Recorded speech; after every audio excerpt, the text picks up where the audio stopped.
Other interesting cultural news, you have Anheuser Busch St Louis arches are immediately mocked, as the arches can't. A lot of people can't help but think that's a lot like your sales trajectory. Yeah, the big St. Louis arches go up and all down because they crash precipitously, which isn't a pretty accurate statement when you consider just fiscal Q2 alone compared to the same fiscal Q2 last year. The amount of sales that are just gone, $400 million gone. And every week, after week, after week, after week, it's about the same 30% decrease in sales, 27 to 26% decrease in volume of units sold. I was about to say volume of Bud Light, but just the thought of having a vast quantity of Bud Light. I just pictured when I saw volume, I thought of like a pool, like a swimming pool of Bud Light, which oh man, I need to start writing this down.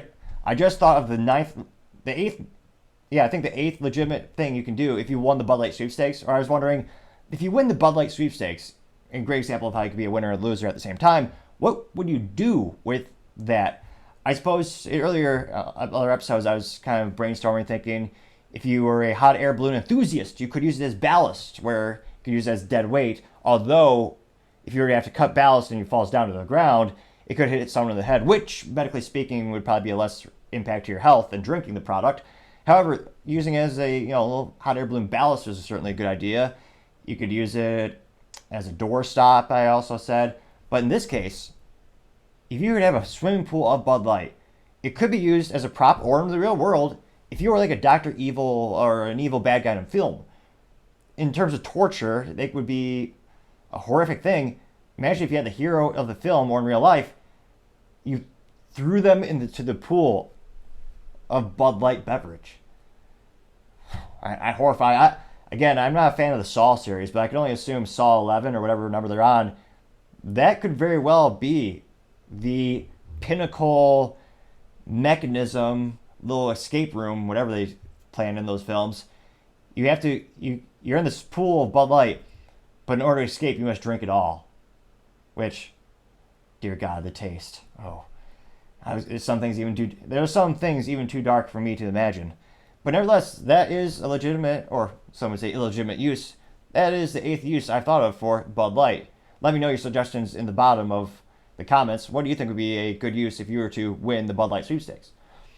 Now, nevertheless, getting back to the actual post from Anheuser Busch, who again, big brand on social media, you think they'd have hundreds of millions of followers. I mean, one of the oldest, used to be a respected brand in the United States especially, but they only have 64,200 followers on Twitter. Not to brag, but I almost have 300 followers at NICTOPPING, my Twitter. I believe I have 6 for the Topping Show as well, which I would argue we go for the quality, not the quantity, so we still win. But nevertheless, they tweeted where they said, "Arch, you glad it's fall in St. Louis?" So they're attempting to do a vernacular grammatical pun, which I would normally appreciate, but in this case, it just, no, terrible. It's just said arched, like arched, but, and then they have a picture of Budweiser, it's hilarious. So it's actually a bottle of Budweiser with a cap on, so which is the safest way to actually have the drink, because then, again, if you were to actually spill it there's a risk if the cap was off, some might get into your mouth, which many would say is not a palatable, enjoyable experience. So safety first, the bottle is close in the film, or in this case the picture, and it's a picture just the Budweiser in front of the St. Louis Arches. And in terms of the percent of people who follow the company for salt, it's pretty good. Of this, well, again, you don't know if the followers are actually viewing this as well, but nevertheless, they did get about 21,000 views. And for Budweiser, that's pretty good, or rather for Anheuser Busch for that particular LinkedIn profile, or in this case, Twitter. So they got 21,000 views. I wonder, are any of them, what are the comments? Do you think they're good, happy, sad? No, of course they're not great, but we shall dive in nevertheless. Now, suspicious, there is someone who actually says, I guess vernacular is above their intellect, so instead of speaking, they simply had emojis of what appear to be beer, although it certainly isn't Bud Light or Budweiser, but nevertheless, it is an emoji of beer, which I didn't even think was a thing. Now, Mr. Sam Rack, he said that, and 2 people liked it. So 2 people agreed with him cheering on Anheuser Busch. Let's look at his profile. It might be real. Mr. Sam Rack, who I don't know where he lives, but he has the American flag, the India flag, Japan. I believe that's France, Germany, England. What are you, guy? Interesting. All right. Says he's from Virginia. He says he's a tech enthusiast, a music, sports, media, journalism enthusiast, multilingual. Ironically, he says hashtag free speech in his profile, and yet he's rooting for a company that consistently censors a majority of their opposition on most social media platforms. That's hilariously ironic. Now, looking at his profile, he does a lot of reposting. Does he have are there any original thoughts in his head?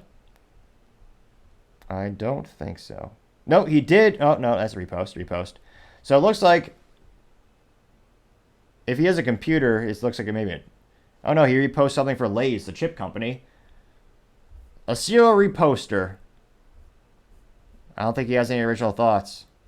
Repost. Jesus. Repost. All right, this person's getting an F. So if it is a person, it's a very uncreative person. They just repost everything. Now, going to the other responses, you have Rich Money. Actually, no, your first one is Ryan Tree Fitty, which is, interestingly enough, infinitely more than the value of a Budweiser beer. But nevertheless, he simply just says no, and he gets 9 likes. Mr. Rich Mooney responds saying, I wish Anheuser Busch InBev was a St. Louis company again. I don't like Euro woke Belgian version. He got 4 likes. And it's a shame because Belgium does make good waffles and pretty good rifles. But unfortunately, not the best beer. Someone by the name of Shrock said, quote, your consumers will soon forget, won't soon forget your behavior earlier this year. Don't you worry. They got 7 likes.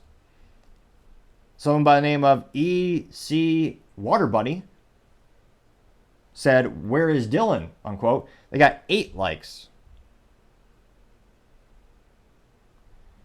Mr. Rich Mooney does a post of an article where it says how Bud Light is consistently, quote unquote, vetting public comments under the brand's Instagram post to remove any hint of negativity. That got 4 likes. Someone in the comments by the name of Right from the D says, I'm sure your boy Dylan is. Derek Mesker says, bad beer woke. Ken Clausen says, your arch resembles your sales graph with Dylan Mulvaney waving from the top, unquote. First got 9 likes. Laura King says, quote, keep boycotting, hashtag Bud Light, Anheuser Busch InBev. First got 6 likes.